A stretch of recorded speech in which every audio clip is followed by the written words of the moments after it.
அஸ்ட்ரோசைன் channel வாயிலாக உலகெங்கும் வாழ்ந்து கொண்டிருக்கின்ற அனைத்து நேயர்களுக்கும் டாக்டர் சதீஷினுடைய அன்பார்ந்த வணக்கங்கள் மற்றும் வாழ்த்துக்கள்.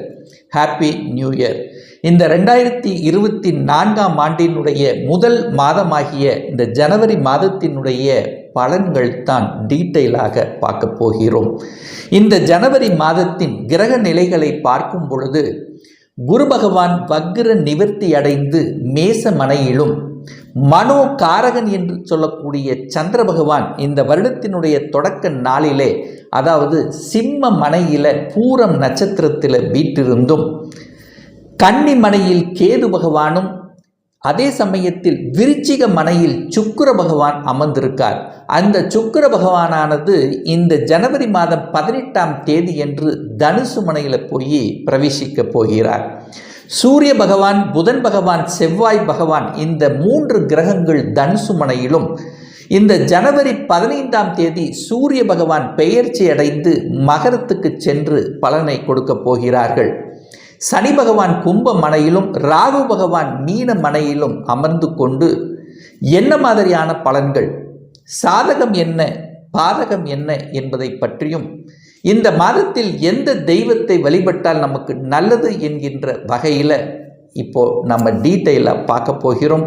அதற்கு முன்னால் நம்மளுடைய சேனலை ஃபஸ்ட்டு டைம் நீங்கள் பார்ப்பவர்கள் என்றால் மறக்காமல் சப்ஸ்கிரைப் பண்ணிக்கிங்க. மேசராசி அன்பர்களே, இந்த 2024 ஜனவரி மாதம் எப்படி இருக்கும் அப்படின்னு பார்க்கும் பொழுது, உங்களுடைய ராசிநாதன், லக்னநாதன் என்று சொல்லக்கூடிய செவ்வாய் பகவான் 9ஆம் இடம் என்கின்ற பாக்யஸ்தானத்தில் அமருவது அனைத்து விதத்திலும் மேன்மையை தரக்கூடிய ஒரு அற்புதமான ஒரு மாதம். அப்போ உங்க ராசி அதிபதி யாருடன் இணைவு பெற்று பாக்யஸ்தானத்தில் இருக்கார் அப்படின்னா 5ஆம் அதிபதி, அதாவது பூர்வ புண்ணியஸ்தானத்தின் அதிபதி என்று சொல்லக்கூடிய சூரியனுடன் இணைவு பெற்றிருக்கக்கூடிய ஒரு நல்ல மாதம்.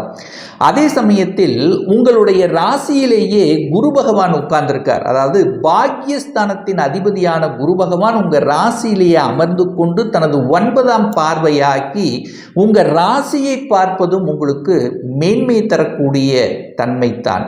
அதே சமயத்தில் அந்த குருவும் செவ்வாயும், அதாவது பாக்யாதிபதி என்று சொல்லக்கூடிய குருவும் உங்க ராசி அதிபதி லக்னாதிபதி என்று சொல்லக்கூடிய செவ்வாயும் பரிவர்த்தனை பெற்றிருக்கக்கூடிய ஒரு உன்னதமான ஒரு மாதம் தான் இந்த மேசராசி என்பவர்களுக்கு. அப்போ என்ன நடக்கும்? நினைத்தது நடக்கும், தொட்ட காரியங்கள் ஜெயமாகக்கூடிய தன்மை, இதுவரைக்கும் உங்க மனதில் இருந்து வந்த அத்தனை விதமான குழப்பங்களுக்கு ஒரு முடிவு கட்டக்கூடிய தன்மை, சுறுசுறுப்பு மேலோங்கும், தைரிய வீரியங்கள் பெருகக்கூடிய ஒரு அமைப்பு தான். ஏன் இதை ஸ்ட்ராங்கா சொல்றேன்னா, கடந்த 1.5 வருடங்களாக உங்க ராசியில ராகு அமர்ந்து கொண்டு ஏதாவது ஒரு தொந்தரவு, ஒரு மனம் சார்ந்த விஷயத்தில் தொந்தரவு, உடல் சார்ந்த விஷயத்தில் தொந்தரவு கொடுத்திருந்தார். அதே சமயத்தில் குரு பகவானும் வக்ரம் பெற்றிருந்தார் அல்லவா? அப்போ இந்த ஜனவரி மாதம் 1ஆம் தேதி அந்த குரு பகவான் வக்ர நிவர்த்தி பெற்று உங்களுடைய பாக்யஸ்தானத்தை பார்க்கக்கூடிய தன்மை, உங்க ராசியை பார்க்கக்கூடிய தன்மை, எதிலையும் வெற்றி பெறக்கூடிய, எதையும் சாதிக்கக்கூடிய, அதாவது தன்மையுடன் செயல்படக்கூடிய, சுய தன்மை மேலோங்கக்கூடிய, கௌரவத்துடன் இருக்கக்கூடிய ஒரு நல்ல மாதமாக அமைகிறது. அப்போ 1, 5, 9, அதாவது திரிகோண அதிபதிகள் என்று சொல்லக்கூடிய அந்த செவ்வாய், சூரியன், அதே சமயத்தில் குரு பகவான் இதனுடைய தொடர்பு பெற்றிருக்கக்கூடிய ஒரு அற்புதமான ஒரு மாதம். அப்போ பாக்கியம் வலுப்பெறக்கூடிய ஒரு மாதம். அப்போ நீங்க எந்த பாக்கியத்தை நினைத்து கொண்டு அதனுடைய தன்மையில் இருக்க போறீங்க, அதாவது ஒரு தன பாக்கியம் வேண்டும்னு நினைக்கிறீர்களோ, அல்லது தொழிலில் ஒரு மேம்படுத்தணும்னு நினைக்கிறீங்களோ, அந்த நினைப்புகள் ஈடேறக்கூடிய ஒரு அற்புதமான ஒரு மாதம். அதே சமயத்தில் 5ஆம் அதிபதி வலுப்பெறுகிறார். அப்போ 5ஆம் அதிபதி வலுப்பெற்றாலே 5ஆம் என்ன, பூர்வ புண்ணியம் வலுப்பெறப் போகிறது. அப்போ பூர்வீகம் சார்ந்த விஷயத்தில் இருந்து வந்த அத்தனை விதமான பிரச்சனைகள் தீர்வதற்கு ஒரு அற்புதமான ஒரு மாதம். அப்போ என்னென்ன பிரச்சனைகள் பூர்வீகம் சார்ந்த விஷயத்தில் இருந்ததோ அதை எல்லாமே நிவர்த்தி, அதை எடுத்து செயல்படுத்தி வெற்றி பெறக்கூடிய ஒரு நிலையில இந்த மாதம் உங்களுக்கு இருக்கிறது. அது குறிப்பாக குழந்தைகளினுடைய நலன்கள் திருப்திகரமாக இருக்கக்கூடிய ஒரு அற்புதமான ஒரு மாதம். அப்போ இதுவரைக்கும் ஒரு குழந்தை நினைத்து எந்தெந்த விஷயத்தில் ஒரு வலி வேதனை கொடுத்து கொண்டிருந்ததோ அந்த விஷயங்கள் அத்தனையும் உங்களுக்கு மறைவு பெறுகிறது அப்படின்னு எடுத்துக்கலாம். அப்போ குழந்தைகள் சார்ந்த விஷயங்கள், குழந்தையினுடைய பிறப்பு சார்ந்த விஷயத்தில் தடைபட்டு கொண்டிருந்த விஷயங்கள் உங்களுக்கு விலகக்கூடிய தன்மை. அப்போ குழந்தை பாக்கியம் கிடைக்கப் பெறாதவர்கள், குழந்தைக்காக இருக்கின்றவர்கள், அதாவது எத்தனையோ முயற்சி எடுத்தோம், எத்தனையோ ட்ரீட்மெண்ட் எடுத்தோம், எத்தனையோ செலவு செய்தோம், இதில் ஒரு குழந்தை பாக்கியம் கிடைக்கலையே என்று வருத்தப்பட்டு கொண்டிருந்த இந்த மேசராசி என்பர்கள் நினைத்த காரியங்கள், நினைத்த செயல்பாடுகள், குடும்பத்தில் நல்ல செய்திகள் கிடைக்கக்கூடிய ஒரு அற்புதமான ஒரு மாதமாக உங்களுக்கு விளங்குகிறது. 2ஆம் அதிபதி என்று சொல்லக்கூடிய சுக்கிரன் போய் 8ல் மறைஞ்சிருந்தார். அப்போ காசுல ஒரு பிரச்சனை இருந்தது, காசு கொடுத்து விட்டு அது ஏதாவது ஒரு பிரச்சனையில் மாட்டிக்கொண்டிருந்தது, தன்னுடைய வாக்கு கூட செயல்படுத்த முடியல அப்படின்னு இருக்கின்ற இந்த மேசராசி அன்பர்களுக்கு நிச்சயமாக இந்த வருகின்ற ஜனவரி 18ஆம் தேதி சுக்கிரனுடைய பெயர்ச்சி ஆகிறது. அந்த சுக்கிரன் 8ஆம் இடத்திலிருந்து 9ஆம் இடத்துக்கு போகி அங்கே குருவினுடைய பார்வை பெற்றிருக்கின்ற காரணத்தால் பணம் சார்ந்த விஷயத்தில் இருந்து வந்த பிரச்சனைகள், உங்கள் வாக்கு சம்பந்தப்பட்ட விஷயத்தில் இருந்து வந்த தொந்தரவுகள், அதனால் இருந்து வந்த பிரச்சனைகள், குடும்பத்தில் சின்ன சின்ன சலசலப்புகள் அல்லது ஒரு வகையில் இருந்து வந்த பிரச்சனைகள் எல்லாமே மறையப் போகிறது அப்படிங்கிறத ஸ்ட்ராங்காக சொல்லலாம். அதே சமயத்தில் தைரிய வீரிய ஸ்தானத்தின் அதிபதி என்று சொல்லக்கூடிய புதன் பகவான் 9ஆம் இடமான பாக்யஸ்தானத்தில் அமர்ந்து கொண்டு குருவினுடைய பார்வை பெற்றுக்கொண்டு அந்த புதன் பகவானும் முயற்சி ஸ்தானத்தை பார்க்கின்ற காரணத்தால முயற்சிகள் அத்தனையும் ஈடேறும். என்னென்ன முயற்சிகள் இந்த மாதம் நீங்கள் எடுக்கணும்னு நினைக்கிறீங்களோ அத்தனையும் நீங்கள் எடுக்கலாம். நல்ல விதமாக நடக்கக்கூடிய தன்மை. அதாவது அரசாங்கம் சார்ந்த விஷயத்தில் தடைப்பட்டு கொண்டிருந்தது, அரசாங்க காரியத்தில் ஒரு தடை இருந்ததுன்னா அந்த தடைகள் இந்த மாதம் உங்களுக்கு நிவர்த்தியாக போகிறது அப்படின்னு எடுத்துக்கலாம். அதே சமயத்தில் ஒப்பந்தம் சார்ந்த விஷயத்தில் தடைகள் இருந்தது, எனக்கு கிடைக்க வேண்டிய ஒப்பந்தம் கிடைக்கல, தடைகளாக இருந்ததுன்னா அந்த தடைகள் நிவர்த்தியாக கூடிய தன்மை. ஒரு வீடு வாங்கணும், ஒரு மண் வாங்கணும், ஒரு மனை வாங்கணும் அப்படின்னு நினைத்து கொண்டிருந்த செயல்கள் அத்தனையும் ஈடேறக்கூடிய வகையில் இந்த மாதம் உங்களுக்கு இருக்கிறது. அப்போ வீடு கட்டுவதற்கும் வீடு வாங்குவதற்கும் வீட்டு சம்பந்தப்பட்ட அல்லது வீட்டை ஆல்டர் பண்ணுவதற்கும் உகந்த ஒரு தன்மை. அதே சமயத்தில் பழைய வண்டி வாகனங்களை விற்றுவிட்டு புதிய வாகனங்களை வாங்குவதற்கும் இந்த மாதம் உங்களுக்கு சிறப்பாக இருக்கிறது.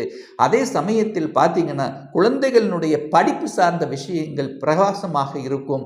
குழந்தை என்ன படிக்கணும்னு ஆசைப்படுகிறார்களோ அந்த ஆசைகள் நிவர்த்தியாகக்கூடிய தன்மை, நல்ல மார்க் வாங்கக்கூடிய உத்வேகங்கள் கிடைக்கும். நீங்கள் அதாவது என்ன ஆகணும்னு நினைக்கிறார்களோ அந்த டார்கெட்டை நோக்கி செல்லக்கூடிய தன்மை உங்களுக்கு சிறப்பாக இருக்கும். குழந்தையினுடைய உடல்நலம் சார்ந்த விஷயத்தில் இருந்து வந்த அத்தனை பிரச்சனைகளும் விலகக்கூடிய ஒரு மாதமாக அமைகிறது. 6ஆம் இடத்தில் கேது உட்கார்ந்திருக்கார். அப்போ 6ஆம் இடத்தில் கேது அமருவது அனைத்து விதத்திலும் நன்மை. ஏன்னா 6 என்பது என்ன, கடன், நோய், எதிர்ப்பு, பகை அல்லவா, அத்தனையும் விலகப் போகிறது. உங்களுக்கு யாரெல்லாம் எதிர்ப்பு கொடுத்து கொண்டிருந்தார்களோ அந்த எதிர்ப்பாளர்கள் உங்களை விட்டு விலகக்கூடிய தன்மை, அதாவது அவர்களும் உங்களுக்கு நண்பர்களாக மாறக்கூடிய தன்மையும் ஒரு சிலருக்கு அமைந்துவிடும். கடன் சார்ந்த விஷயங்கள் உங்களுக்கு அனுகூல வாய்ப்பை ஏற்படுத்தி கொடுக்கும். கடன் கிடைக்காதவர்கள் கடன் கிடைக்கக்கூடிய தன்மை, கடனால் உங்களுக்கு அனுகூலம் ஆதாயம் தரக்கூடிய தன்மையை உருவாக்கும். வேலையில் அல்லல் பட்டு கொண்டிருப்பவர்கள், வேலையில் அழுத்தம் பிரஷரோடு இருக்கின்றவர்களுக்கு எல்லாமே அந்த பிரஷர் எல்லாம் விளக்கக்கூடிய தன்மை, ஒரு நல்ல மாற்றத்தை எதிர்நோக்கி காத்து கொண்டிருந்த இந்த மேசராசி என்பர்கள் அந்த மாற்றங்கள் நினைத்தவாறு நிகழக்கூடிய தன்மையை ஏற்படுத்தும். அரசாங்க எக்ஸாம் எழுதி கொண்டிருந்தேன், பல வகைகளில், அதாவது கடந்த வருடம் பல தடவைகள் எழுதேன், ஏதாவது விதத்தில் தடைகளை ஏற்படுத்தி தோற்று கொண்டிருந்தேன் என்று இருந்தவர்களுக்கெல்லாம் இந்த வருடத்தினுடைய முதல் மாதமே உங்களுக்கு அற்புதமாக இருக்கிறது. அரசாங்க சார்ந்த விஷயங்கள் அனுகூலமாக இருக்கும். அரசாங்க ஜாப் உங்களுக்கு கிடைக்கக்கூடிய வாய்ப்புகள் பிரகாசமாக இந்த மாதம் உங்களுக்கு சிறப்பாக இருக்கிறது. 7ஆம் அதிபதி என்று சொல்லக்கூடிய சுக்கிரன் 8ல் போய் மறைஞ்சிருக்கின்றதுனால இந்த கடந்த மாதங்கள் பார்த்தீங்கன்னா திருமணம் சார்ந்த விஷயத்தில் சின்ன சின்ன தடைகளை கொடுத்து கொண்டிருக்கும். அல்லது திருமணம் ஆனவர்கள் கணவன் மனைவியாக இருந்தாலே சின்ன சின்ன தொந்தரவுகளை அனுபவிக்க வேண்டியிருக்கும். ஏன்னா ஏதாவது ஒரு விஷயத்தில் ஈகோ பிரச்சனை கூட உங்களுக்கு தடை ஏற்பட்டிருக்கும். சிலர் பார்த்தீங்கன்னா கணவன் ஒரு சைடில் மனைவி ஒரு சைடில் இருக்கக்கூடிய சந்தர்ப்பங்களை கூட உருவாக்கியிருக்கும்.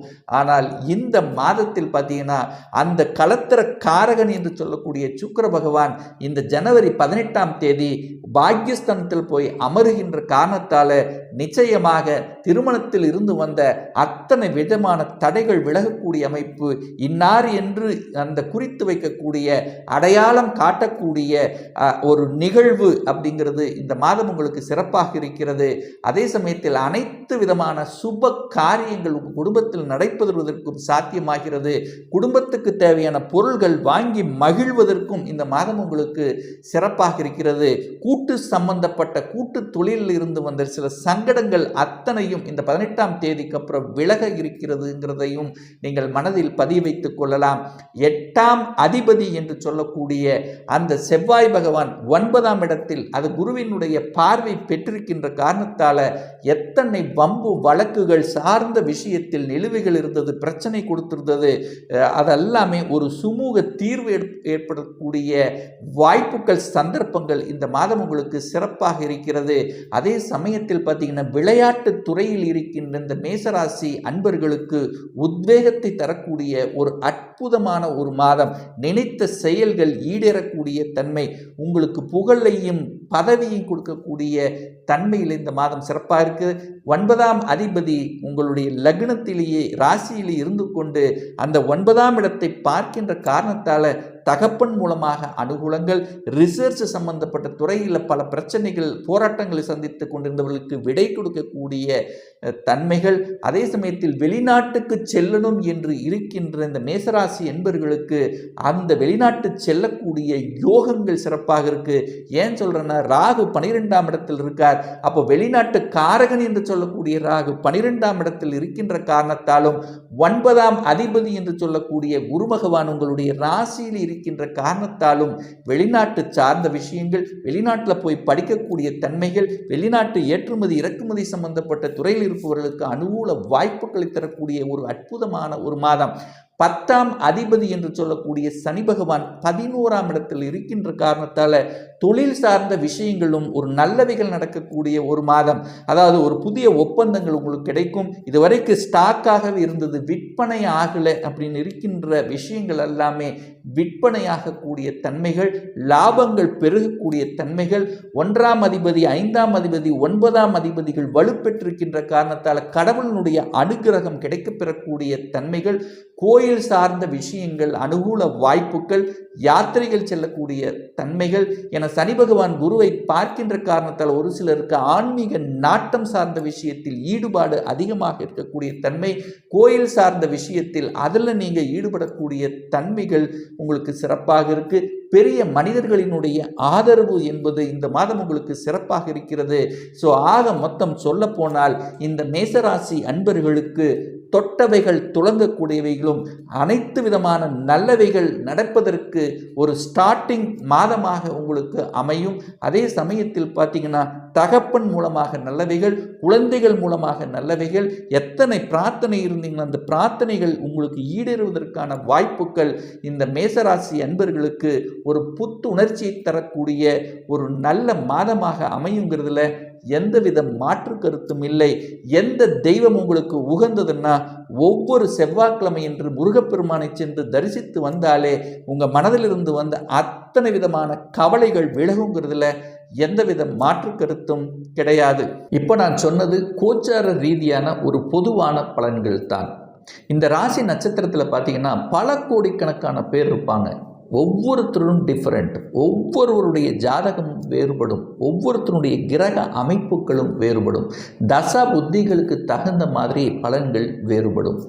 ஒரு துல்லிய பலன் வேணும் அப்படின்னா உங்களுடைய சுய ஜாதகத்தில் அதாவது விதி கொடுப்பினை எப்படி இருக்கிறது, அதாவது இந்த 2024ஆம் வருடம் சொந்த தொழிலை செய்வதற்கான விதி கொடுப்பினை இருக்கிறதா, அப்படி இருக்கக்கூடிய பட்சத்தில் எப்போ நம்ம சொந்த தொழிலை ஆரம்பிக்கலாம், எப்போ நமக்கு திருமணம் நடக்கும், எப்போ நம்ம ஒரு நல்ல வேலை அமையும், எப்போ நமக்கு ப்ரமோஷன் கிடைக்கும், எப்போ குழந்தை பாக்கியம் கிடைக்கும், எப்போ வீடு கட்டலாம், இது போன்ற கேள்விகளுக்கு துல்லியமான பதிலை நம்மால் கூற முடியும்.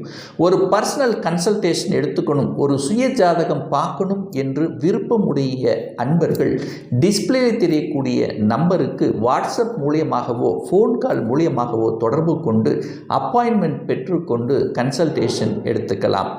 இந்த பதிவு உங்களுக்கு பிடித்திருக்கும் என்று நினைக்கிறேன். பிடித்திருந்தால் லைக் பண்ணுங்க, கமெண்ட் பண்ணுங்க, உங்க நண்பர்களுக்கும் உறவுகளுக்கும் ஷேர் செய்யுங்க. நம்ம சேனலை ஃபர்ஸ்ட் டைம் நீங்கள் பார்ப்பவர்கள் என்றால் மறக்காம சப்ஸ்கிரைப் பண்ணிக்கிங்க. பக்கத்தில் இருக்கின்ற பெல் பட்டன் மற்றும் ஆல் நோட்டிஃபிகேஷனை கிளிக் பண்ணும்போது நான் போடக்கூடிய அடுத்தடுத்த பதிவுகள் உங்களுடைய நோட்டிஃபிகேஷனில் வந்து சேரும்.